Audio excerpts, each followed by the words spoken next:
Hello दोस्तों, नमस्कार। स्वागत है एक बार फिर से आप सभी के अपने प्रिय चैनल में। दोस्तों आपको बता दें जो अभी की सबसे बड़ी खबर आ रही है, जहां पर सड़क, चौकी, हेलीपैड, अक्साई चीन में चीनी फौज ने जमा लिया है अड्डा। रिपोर्ट डराने वाली है। जी हाँ दोस्तों, पूरी खबर आपको बताएंगे और इसी बीच बताएंगे जहां चीन से भागकर भारत में घुसे उइगर मुस्लिमों को किया जा सकता है डिपोर्ट। जी हाँ दोस्तों, साथ ही साथ बताएंगे जहां पर M777 के नए गोले से धुआं होंगे। चाइना पाकिस्तान, पीएम मोदी के अमेरिका दौरे पर फाइनल होगी डील। जी हाँ दोस्तों, और साथ ही साथ बताएंगे जहां ओडिशा ट्रेन हादसे के पीड़ितों को मदद के नाम पर ममता सरकार यानी बंगाल सरकार ने 2,000 के बांटे नोट। बीजेपी और टीएमसी आमने सामने भिड़े। जी हाँ दोस्तों, सारी जानकारियां बताएंगे, तो बने रहेगा वीडियो अंत तक। और अभी खबरों में आगे बढ़ने से पहले हमेशा की तरह अपने भारत देश, भारतीय सेना और भारत के डिफेंस सिस्टम का दिल से समर्थन करते तो वीडियो को भी कर दीजिए लाइक, चैनल को कर दीजिए सब्सक्राइब, बेल आइकन दबाइए, साथ ही कमेंट बॉक्स में लिख दीजिएगा जय हिंद। जी हाँ, तो चलते हैं पहली और सबसे बड़ी खबर की तरफ, जहां अक्साई चीन में चीनी फौज ने जमा लिया है अड्डा। सड़क,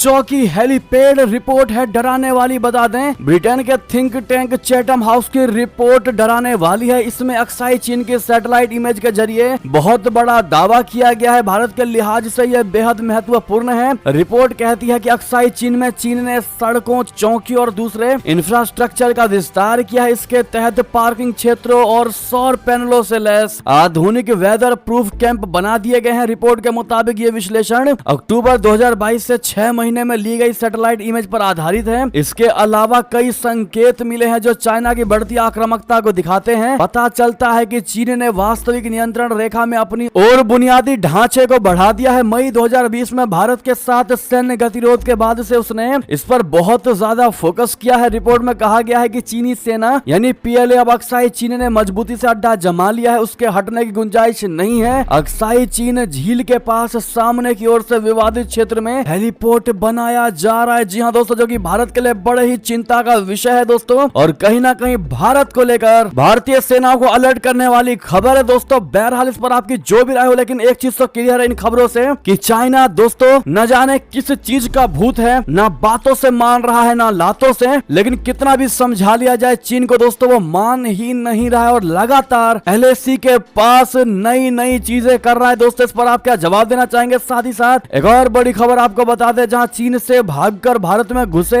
उइगर मुस्लिमों को किया जा सकता है डिपोर्ट। कश्मीर में पकड़े गए थे ये तीनों भाई। जी हां दोस्तों, अगस्त 2013 कश्मीर की घाटियों में गिरफ्तार किए गए 3 उइगर मुस्लिमों को भारत सरकार वापस चाइना डिपोर्ट कर सकती है। कश्मीर के उत्तर पूर्व में आखिरी बसी हुई घाटियों में से एक नुब्रा में चाइना से भागकर भारत में घुसे इन 3 उइगर मुस्लिमों को गिरफ्तार किया गया था। अल जजीरा की एक रिपोर्ट के मुताबिक भारत तिब्बत सीमा पुलिस बोले तो ITBP के अधिकारी प्रमानंद झा ने गिरफ्तारी के करीब 2 महीने बाद जम्मू कश्मीर पुलिस को एक चिट्ठी लिखकर चीनी घुसपैठियों के खिलाफ मुकदमा दर्ज करने को कहा था। ये तीनों उइगर नागरिक ITBP की हिरासत में थे। ITBP अधिकार प्रमानंद झा की चिट्ठी में कहा गया है कि चीनी नागरिकों को भारतीय सेना ने 12 जून 2013 की शाम को भारत चाइना सीमा के पास सुल्तान चुस्कू क्षेत्र के पास से पकड़ा था, जिसके बाद तीनों को अगले दिन ITBP को सौंप दिया गया था। प्रमानंद झा ने अपने पत्र में कहा है कि उनकी पूछताछ में तीनों उइगर घुसपैठियों ने अपना नाम आदिल, अब्दुल खालिक और सलामू बताया है। इन तीनों की उम्र 20 से 23 वर्ष की आयु के आसपास है और ये तीनों भाई हैं जो चाइना के पूर्वी स्वायत्त क्षेत्र शिनजियांग क्षेत्र के रहने वाले हैं। जी हाँ दोस्तों, आपको जानकारी बता दें आखिर वो कौन है, वे सीमा पार करके भारत क्यों आए। तो आपको बता दें उइगर समुदाय से ताल्लुक रखने वाले इन तीनों भाइयों का कहना है कि वे शिनजियांग के कारीगिलिक के निवासी हैं, जहाँ से वे चीनी अधिकारियों के उत्पीड़न का सामना करने के बाद किसी तरह भागने में कामयाब हो गए थे। चीन पर उइगरों के खिलाफ गंभीर मानवाधिकारों के उल्लंघन का आरोप है, जिनमें ज्यादातर मुस्लिम जाति अल्पसंख्यक हैं। और दोस्तों इन तीनों के बयान से क्लियर हो चुका है कि किस प्रकार से प्रताड़ना दी जाती होगी दोस्तों उइगर मुस्लिमों को चाइना में। और उसके बावजूद भी पाकिस्तान, तुर्की जैसे देश और यूं कह लें कि सारे मुस्लिम संगठन देश चुप बैठे हैं और चाइना को कोई चू तक नहीं कह रहा है। ऐसे में दोस्तों आखिर क्या सबसे बड़ा कारण हो सकता है कि चाइना चाइना को लेकर मुस्लिम देश चुप बैठे हैं, जबकि चीन में मुस्लिमों पर दिखा करके अत्याचार किया जा रहा है और ये तीनों भाई की जुबानी भी यही चीज कह रही है। ऐसे में आपकी जो भी राय हो कमेंट में जरूर लिखकर बताइएगा दोस्तों, और जितना ज्यादा आज हो सके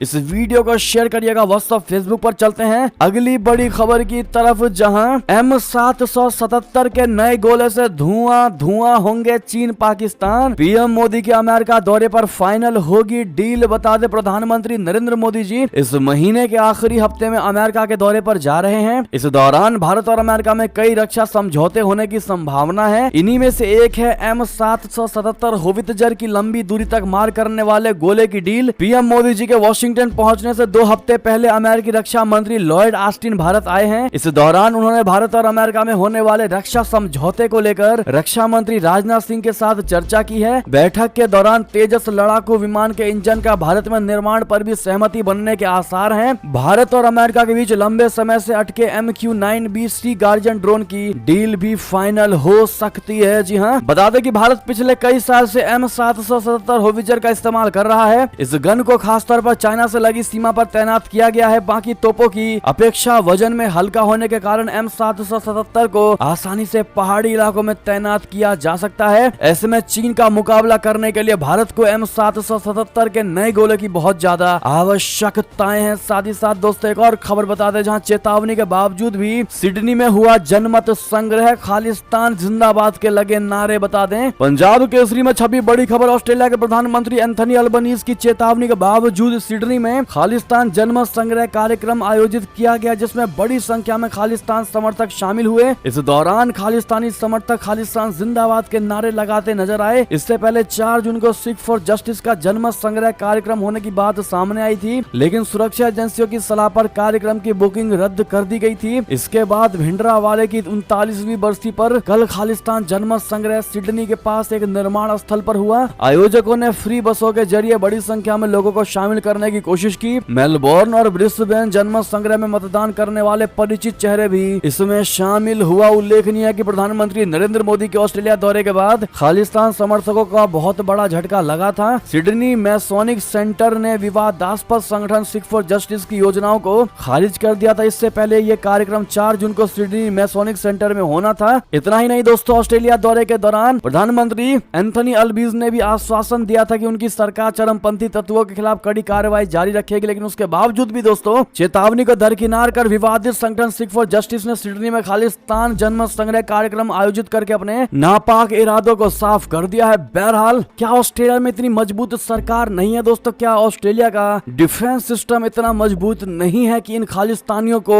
रोक सके, इन पर कानूनी कार्रवाई कर सके? आखिर पुलिस के होने के बावजूद भी ये खालिस्तानी और प्रधानमंत्री तक के मना करने के बावजूद भी इनका जनमत संग्रह हो कैसे गया? दोस्तों अगर आप भी मानते हैं वास्तव में सवाल तो खड़े होने चाहिए, तो अपनी राय अवश्य दीजिएगा। चलते अगली खबर की तरफ, जहां दूसरी बार अमेरिकी संसद के संयुक्त सत्र में बोलेंगे प्रधानमंत्री मोदी जी। उनके दोस्त नेतन्याहू को ही मिला है एक ऐसा सम्मान मोदी जी से पहले। जी हां, प्रधानमंत्री नरेंद्र मोदी जी जिस प्रकार से इस महीने की 22 तारीख को अमेरिकी कांग्रेस यानी संसद के संयुक्त सत्र को संबोधित करेंगे, ऐसा करने वाले वो भारत के पहले प्रधानमंत्री होंगे। अमेरिकी संसद की तरफ से पीएम मोदी को इसके लिए आमंत्रित किया गया है। अमेरिकी संसद के संयुक्त सत्र को संबोधित करना किसी विदेशी राष्ट्राध्यक्ष देश के सर्वोच्च सम्मानों में से एक माना जाता है। इस सम्मान के प्रति पीएम मोदी ने आभार व्यक्त किया है। पीएम मोदी ने ट्वीट करके आमंत्रण के प्रति खुशी जाहिर की है। पीएम मोदी जी ने कहा कि स्नेहपूर्ण आमंत्रण के लिए धन्यवाद, मैं इसे स्वीकार करके सम्मानित महसूस कर रहा हूं और एक बार फिर कांग्रेस की संयुक्त बैठक को संबोधित करने का इंतजार कर रहा हूं। हमें अमेरिका के साथ हमारी व्यापक वैश्विक रणनीतिक साझेदारी पर गर्व है, जो साझा लोकतांत्रिक मूल्यों, लोगों से लोगों के बीच मजबूत संबंधों और वैश्विक शांति और समृद्धि के लिए एक अटूट प्रतिबद्धता की नींव पर बनी है। दोस्तों आप पीएम मोदी जी के ये ट्वीट देख पा रहे होंगे। ऐसे में प्रधानमंत्री नरेंद्र मोदी जी को मिलने वाले सर्वोच्च सम्मान के लिए कांग्रेचुलेशन जरूर कहिएगा दोस्तों, और वहां जाकर के वो संसद को सही से संबोधित कर पाए, इसके लिए उनको ऑल द बेस्ट भी जरूर कहिएगा। चलते हैं अगली खबर की तरफ, जहां जनरल असीम मुनीर को उखाड़ फेंकेगी पाकिस्तानी आर्मी। इमरान खान को उम्मीद, सपना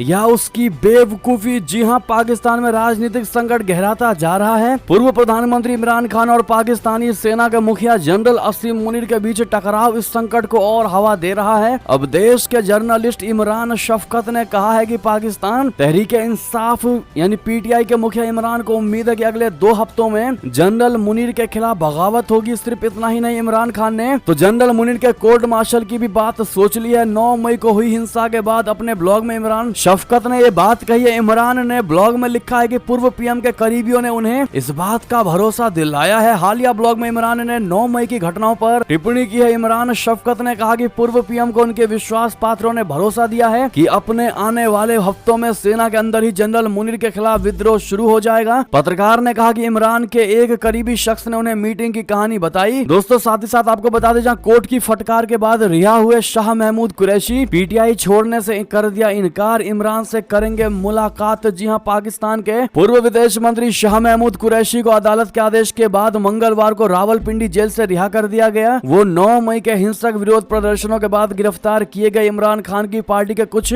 शीर्ष नेताओं में शामिल थे। पाकिस्तानी तहरीक इंसाफ यानी पीटीआई पार्टी के उपाध्यक्ष को गत महीने 9 मई को भ्रष्टाचार के एक मामले में पार्टी अध्यक्ष इमरान खान की गिरफ्तारी के बाद हिंसा भड़काने सहित कई आरोपों में गिरफ्तार किया गया था। कुरैशी ने इमरान खान के शासन में 18 से 22 तक यानी 2018 से 2022 तक पाकिस्तान के विदेश मंत्री के रूप में कार्य किया। रिहाई के बाद स्थानीय मीडिया ने उनके हवाले से कहा कि मैं पीटीआई कार्यकर्ताओं को बताना चाहता हूं कि न्याय का झंडा मेरे हाथ में है और मैं अभी भी इस आंदोलन का हिस्सा हूं। पीटीआई समर्थकों को संबोधित करते हुए पूर्व मंत्री ने कहा, ये एक कठिन समय है लेकिन उम्मीद मत खोइए क्योंकि हर रात के बाद एक सवेरा होता है। जी हां, साथ ही साथ अगली खबर बता दें दोस्तों, जहां नए जम्मू कश्मीर में आतंकवाद समर्थकों के लिए कोई जगह नहीं। जी हां, जम्मू और कश्मीर में आतंकी समर्थकों के खिलाफ जांच एजेंसियों द्वारा की गई भारी कार्रवाई ने संविधान में एक अस्थायी प्रावधान धारा 370 को निरस्त कर दिया, जिसने पाकिस्तान द्वारा प्रायोजित अलगाववादियों और आतंकवादियों की कमर तोड़ दी है। शांति और समृद्धि के पथ पर नई ऊंचाइयों को छू रहे नया जम्मू कश्मीर में आतंकवादी और उनके समर्थकों के लिए कोई जगह नहीं है। आतंकवादी समर्थकों को उनके कुकर्मों के लिए जिम्मेदार ठहराया गया है, उनकी संपत्ति जब्त कर ली गई है और देश विरोधी सरकारी कर्मचारियों को बर्खास्त कर दिया गया है। 5 अगस्त 2019 के बाद जब केंद्र ने जम्मू कश्मीर के तथाकथित विशेष दर्जे को खत्म करने और इसे 2 केंद्र शासित प्रदेशों में विभाजित करने के अपने फैसले की घोषणा की, तो सुरक्षा एजेंसियों ने हिमालयी क्षेत्र में आतंकी पारिस्थितिक तंत्र को खत्म करने के लिए ऑपरेशन ऑल आउट शुरू किया था। सुरक्षा एजेंसियों द्वारा उठाए गए कदमों का फायदा हुआ और ओवरग्राउंड वर्कर्स जो आतंकवादियों को रसद और अन्य सहायता प्रदान करते थे, उनकी पहचान कर ली गई है और उन्हें पकड़ लिया गया है। साथ ही साथ एक और खबर बता दे, जहां ईरान ने सऊदी अरब में 7 साल बाद फिर खोला अपना दूतावास। चीन के सामने फेल हुई अमेरिकी कूटनीति। जी हां, ईरान ने सऊदी अरब के रियाद में अपने दूतावास को फिर से खोल दिया है। इसी के साथ खाड़ी के 2 अहम देशों के बीच 7 साल के बाद राजनयिक संबंध रिश्ते बहाल हो गए हैं। ईरानी विदेश प्रवक्ता नासिर कनानी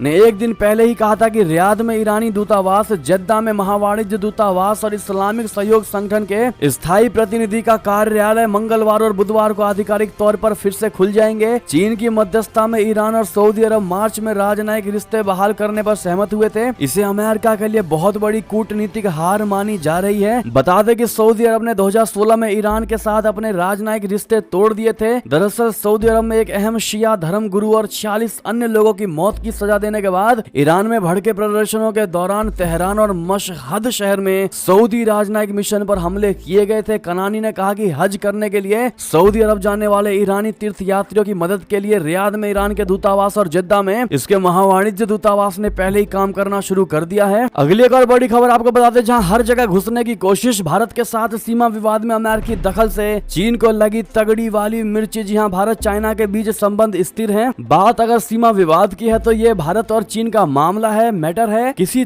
तीसरे पक्ष का हस्तक्षेप, इंटरवेंशन बर्दाश्त नहीं किया जाएगा। भारत में चीनी दूतावास के एक प्रवक्ता ने यह चेतावनी दी है। चीनी प्रवक्ता ने अमेरिका को आड़े हाथों लिया और कहा कि यूएस हर जगह अपना वर्चस्व कायम करने की ट्राई मारता है। भारत चाइना विवाद पर अमेरिका की तरफ से बयानबाजी होती रही है, जिसको लेकर चाइनीज प्रवक्ता ने पलटवार किया। अमेरिका को निशाने पर लेते हुए इंडिया में चाइनीज एम्बेसडर के प्रवक्ता वांग शियाजियान ने कहा कि चीन तो विश्व शांति और समृद्धि में योगदान करता है, सिर्फ अमेरिका है जो जबरदस्ती और अपना वर्चस्व कायम करने के लिए सभी तरह के हथकंडों का इस्तेमाल करता है। अमेरिका अपने सहयोगियों पर दबाव बनाता है और डराता धमकाता है, जिसका नुकसान विकासशील देश भुगत रहे हैं। साथ ही साथ अगली खबर बता दें, जहां अमेरिका के बाद जर्मनी के रक्षा मंत्री भारत पहुंचे। राजनाथ सिंह की उपस्थिति में दिया गया गार्ड ऑफ ऑनर। जी हां, भारतीय रक्षा मंत्री राजनाथ सिंह कल दिल्ली में अपने जर्मनी समकक्ष बोरिस पिस्टोरियस से मुलाकात की। दोनों नेताओं के बीच बीच द्विपक्षीय मीटिंग में रक्षा सहयोग और औद्योगिक सहयोग मुद्दों पर आगे चर्चा होगी। 4 दिन के भारत दौरे पर आए पिस्टोरियस को दिल्ली के मानेकशॉ सेंटर में राजनाथ सिंह भी मौजूदगी में गार्ड ऑफ ऑनर दिया गया। उन्होंने राजधानी दिल्ली में राष्ट्रीय युद्ध स्मारक पर हार भी चढ़ाया। पिस्टोरियस सोमवार को अपने जर्मन प्रतिनिधि मंडल के साथ दिल्ली पहुंचे। रक्षा मंत्रालय से जारी एक बयान में बताया गया कि पिस्टोरियस दिल्ली में इनोवेशन फॉर डिफेंस एक्सीलेंस द्वारा आयोजित एक कार्यक्रम के दौरान कुछ रक्षा स्टार्टअप से भी मुलाकात करेंगे। साथ ही साथ दोस्तों आपको बता दें, जहां इमरान खान की पार्टी को ठिकाने लगाने के बाद अब पीडीएम का बहुत बड़ा दावा, कहा चुनाव तो हम ही जीतेंगे। जी हां, पूर्व प्रधानमंत्री इमरान खान की पार्टी को तोड़ने में पाकिस्तान की सेना और सरकार को मिली सफलता के बाद अब सत्ताधारी गठबंधन पाकिस्तान डेमोक्रेटिक मूवमेंट यानी पीडीएम के नेता अगले आम चुनाव में अपनी जीत का ऐलान करने लगे हैं। अब वे ये भी कहते सुने जा रहे हैं कि चुनाव अपने समय पर यानी इस वर्ष अक्टूबर में होंगे। 9 मई को इमरान खान की हुई गिरफ्तारी के बाद देश भर में हिंसक विरोध प्रदर्शन हुए थे। अब ऐसे में पीडीएम पार्टी ये पूर्ण रूप से बयान दे रही है कि चुनाव तो वही जीतेगी। चलते अगली खबर की तरफ, जहां महासागर में महासमर की तैयारी कर रहा अपना भारत, नौसेना की स्वदेशी टॉरपीडो ने समुद्र में ला दिया तूफान। जी हां, तेजी से बदले वैश्विक परिवेश में और युद्ध की आशंकाओं के मद्देनजर भारत ने भी अपने तीनों सेनाओं को सशस्त्र बनाने की जिद ठान ली है। जल, थल और वायु तीनों ही सेनाओं को मोदी सरकार हथियारों से सुसज्जित, आत्मनिर्भर और ताकतवर बना रही है। इस क्रम में भारतीय नौसेना को महासागर में महासमर के लिए तैयार किया जा रहा है। आईएनएस विक्रांत से लेकर कलाबारी पनडुब्बियां और बैलिस्टिक मिसाइलें, परमाणु पनडुब्बी समेत अन्य घातक युद्धपोत दुश्मनों को ललकार रहे हैं। इसी क्रम में भारतीय नौसेना ने स्वदेशी टॉरपीडो विकसित किया है, जिसने समुद्र के भीतर सफलता पूर्वक अपने लक्ष्य को भेद करके सबको चौंका दिया है। बता दें कि भारतीय नौसेना के स्वदेश में विकसित भारी वजन वाले टॉरपीडो ने पानी के भीतर एक लक्ष्य को सफलता पूर्वक निशाना बनाया। नौसेना ने इस सफलता को महत्वपूर्ण मील का पत्थर करार दिया है। नौसेना ने मंगलवार को एक संक्षिप्त बयान में कहा है कि टॉरपीडो के अचूक निशाने से आत्मनिर्भरता के जरिए भविष्य की उत्कृष्ट युद्ध तैयारियों के प्रति उसकी प्रतिबद्धता का पता चलता है। ऐसे में दोस्तों भारतीय नौसेनाओं को इसके लिए कांग्रेचुलेशन जरूर कहिएगा दोस्तों, इसकी सफलता पूर्वक टेस्टिंग के लिए। चलते हैं अगली खबर की तरफ, जहां ना चीन की बिजली और ना एयरपोर्ट, प्रचंड की यात्रा से भारत पर और ज्यादा निर्भर हुआ नेपाल। आखिर क्यों कह रहे हैं ऐसा, विशेषज्ञ बता दें। कभी चीन के सुर में सुर मिलाने वाले नेपाल के प्रधानमंत्री पुष्प कमल दहल प्रचंड स्वदेश लौट आए। नेपाल के प्रधानमंत्री प्रचंड भारत यात्रा को लेकर विपक्षी दलों के निशाने पर हैं। पूर्व प्रधानमंत्री केपी शर्मा ओली ने तो यहां तक कह दिया है कि प्रचंड की भारत यात्रा की उपलब्धि केवल और केवल 12 भैंसा है। इस बीच नेपाली विश्लेषकों का कहना है कि भारत और प्रधानमंत्री नरेंद्र मोदी ने पीएम प्रचंड को साफ तौर पर बता दिया है कि वे ना तो चाइना की बनाई हुई बिजली लेंगे और ना ही उनके एयरपोर्ट पर विमान उतारने में मदद देंगे। उन्होंने ये भी कहा कि प्रचंड की यात्रा के बाद अब नेपाल भारत पर और ज्यादा निर्भर हो गया है। नेपाली विश्लेषक विश्वास बरल काठमांडू पोस्ट में लिखते हैं कि नेपाल के 3 बार के प्रधानमंत्री पुष्प कमल दहल प्रचंड की हाल की भारत यात्रा कोई टी पार्टी नहीं थी। भारत के आगे झुकने के बाद भी माओवादी सुप्रीमो भारतीयों से वो हासिल नहीं कर सके जो वो चाहते थे, वो भी तब जब धर्मनिरपेक्ष छवि को बढ़ावा देने वाले प्रचंड ने मंदिरों का दौरा किया और हिंदू धर्म के प्रति अपनी निष्ठा का प्रदर्शन किया। बरल कहते हैं कि प्रचंड ने एक तरह से नेपाल के पूरे बिजली प्रोजेक्ट को एक तरह से भारत को वर्चुअली गिफ्ट कर दिया है। जी हाँ, बरल ने दावा किया है कि प्रचंड ने नेपाल को अब भारत पर कहीं और ज्यादा निर्भर बना दिया है। भारत पर यह निर्भरता व्यापार, ट्रांजिट और पेमेंट सिस्टम में हो गई है, तो वहीं भारत नेपाल से चाहता है कि वो चाइना के साथ अपने रिश्ते को खत्म करे। उन्होंने कहा कि भारत ने यह साफ कर दिया है कि वो नेपाल की ऐसी कोई बिजली नहीं खरीदेगा जिसे चीन की मदद से बनाया गया हो। भारत नेपाल के उन एयरपोर्ट के लिए एयर रूट भी नहीं देगा जो चाइना की मदद से बनाए गए हैं। उन्होंने कहा कि भू राजनीतिक विचारकों में से अब इस बात पर आम राय है कि भारत और चीन के बीच दक्षिण एशिया में एक ऐसी लड़ाई चल रही है जिसमें एक पक्ष का नुकसान दूसरे का फायदा होगा। साथ ही साथ दोस्तों एक और बड़ी खबर आपको बता दें, जहां मोदी सरकार के चलते ही भारत में कारोबार करना हुआ काफी आसान। जी हां दोस्तों, ऐसा हम नहीं बल्कि रॉबर्ट चतवानी का बड़ा बयान एफडीआई को आकर्षित करने पर दिया भारत की मोदी सरकार ने जोर। जी हां, भारत में मोदी सरकार ने तकनीकी कंपनियों को निवेश करने के लिए आकर्षित करने के लिए लगातार काम किया जा रहा है। इस कारण एक दशक पूर्व के बजाय अब वैश्विक कंपनियों के लिए भारत कारोबार करना काफी आसान हो गया है। ये बात अमेरिकी डॉक्यूसाइन फर्म के नए अध्यक्ष रॉबर्ट चटवानी ने कहा है। एक अन्य उद्यमी मतीन सैयद ने कहा कि दुनिया भर के लोग भारत से आकर्षित हैं। अमेरिका में इलेक्ट्रॉनिक समझौतों के प्रबंधन में अग्रणी डॉक्यूसाइन कंपनी के अध्यक्ष चटवानी ने कहा कि एफडीआई को देश में आकर्षित करने के लिए कई कानून मोदी के प्रशासन में आए हैं। अन्य भारतवंशी उद्यमी और स्टार्टअप एडवाइजर मतीन सैयद ने कहा, भारत को कोई रोक नहीं सकता। साथ ही साथ एक और खबर बता दे, जहां मणिपुर में नहीं थम रही हिंसा, फायरिंग में बीएसएफ के जवान की मौत, 3 जवान अपने घायल। जहां मणिपुर में हिंसा थमने का नाम नहीं ले रही है। राज्य के कई जिलों में कर्फ्यू के बीच सोमवार की रात एक बार फिर से हिंसा भड़क उठी। इसमें बीएसएफ के 1 जवान की मौत हो गई है, जबकि असम राइफल्स के 3 सैनिक घायल हो गए। हिंसा को देखते हुए मणिपुर की सरकार ने इंटरनेट पर प्रतिबंध को 10 जून तक के लिए बढ़ा दिया है। राज्य में 3 मई से ही इंटरनेट पर प्रतिबंध लगा हुआ है। राज्य में 3 मई को 2 समुदायों के बीच भड़की हिंसा में अब तक 90 से अधिक लोगों की मौतें हो चुकी हैं। तनाव की स्थिति को देखते हुए 11 जिलों में अभी भी कर्फ्यू लगा हुआ है। मणिपुर सरकार की ओर से सोमवार शाम को जारी एक आदेश में कहा गया है कि इंटरनेट सेवाओं को 5 और दिनों के लिए बंद कर दिया जाएगा, यानी 10 जून की दोपहर 3 बजे तक नेट पर प्रतिबंध रहेगा। साथ ही साथ दोस्तों अगली खबर की बात करें, जहां ओडिशा ट्रेन हादसे के पीड़ितों को मदद के नाम पर बांटे 2-2 हजार के नोट। बीजेपी और टीएमसी आमने सामने। बता दे, ओडिशा के बालासोर में हुए रेल हादसे में सैकड़ों लोगों की जानें चली गई। इन पीड़ित परिवारों को केंद्र सरकार और राज्यों की ओर से मदद का ऐलान किया गया है। इसके अलावा पश्चिम बंगाल की मुख्यमंत्री ममता बनर्जी की पार्टी टीएमसी ने भी बंगाल से ताल्लुक रखने वाले मृतकों के परिजनों की मदद का ऐलान किया था।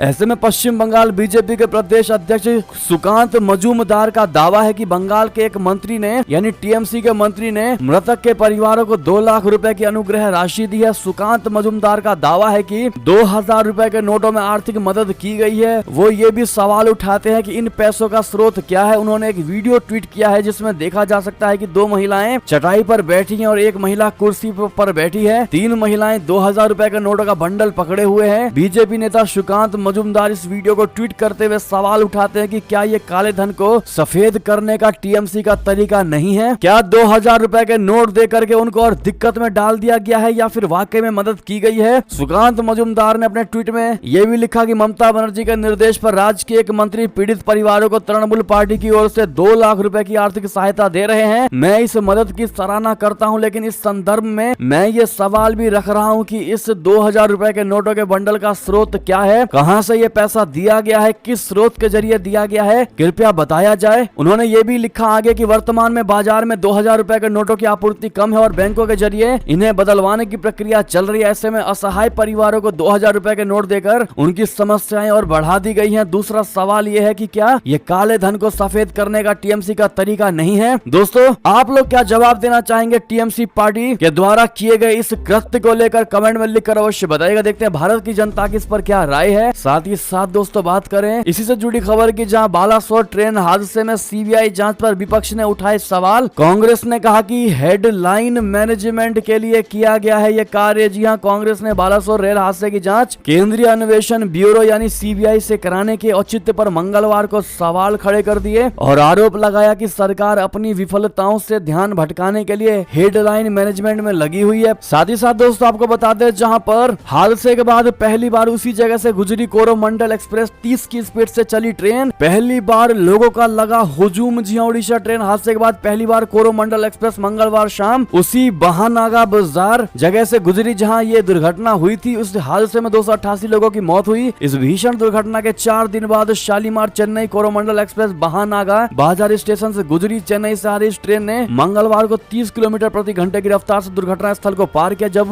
ट्रेन गुजरी, बड़ी संख्या में लोग वहां मौजूद थे। साथ ही साथ एक और बड़ी खबर आपको बता दें, जहां पर कुरुक्षेत्र में धरना दे रहे किसानों से पुलिस की झड़प। जीटी रोड खाली कराने पर जमकर बवाल। जी हां, हरियाणा के कुरुक्षेत्र में पुलिस और किसानों के बीच झड़प हो गई है। यहां अपने मांगों को लेकर किसान धरने पर बैठे हैं और दिल्ली अमृतसर नेशनल हाईवे को जाम कर रखा है। कुरुक्षेत्र की पुलिस मंगलवार को जाम खुलवाने पहुंची थी, तभी विवाद बढ़ गया और किसान उग्र हो गए। पुलिस ने मोर्चा संभाला और लाठी चार्ज कर दिया। भीड़ पर कंट्रोल के लिए वाटर कैनन का भी इस्तेमाल किया गया, जिसके बाद किसान तितर बितर हो गए। जी हाँ दोस्तों, साथ ही साथ ऐसे में ये थे कि सारी बड़ी खबरें आपको हमारी खबर कैसी लगी, आशा करता हूँ बहुत अच्छी लगी होगी। दोस्तों थोड़ी भी अच्छी लगी तो इस वीडियो को अपने दोस्तों में, भाइयों में, बंधुओं में शेयर करना बिल्कुल मत भूलिएगा, व्हाट्सएप, फेसबुक, ट्विटर के माध्यम से। और दोस्तों अभी कर दीजिए इस वीडियो को लाइक, चैनल को कर दीजिए सब्सक्राइब, बेल आइकन दबाइए, साथ ही कमेंट बॉक्स में लिख दीजिएगा जय हिंद, जय भारत। और यहाँ तक बने रहने के लिए आप सभी का बहुत बहुत धन्यवाद।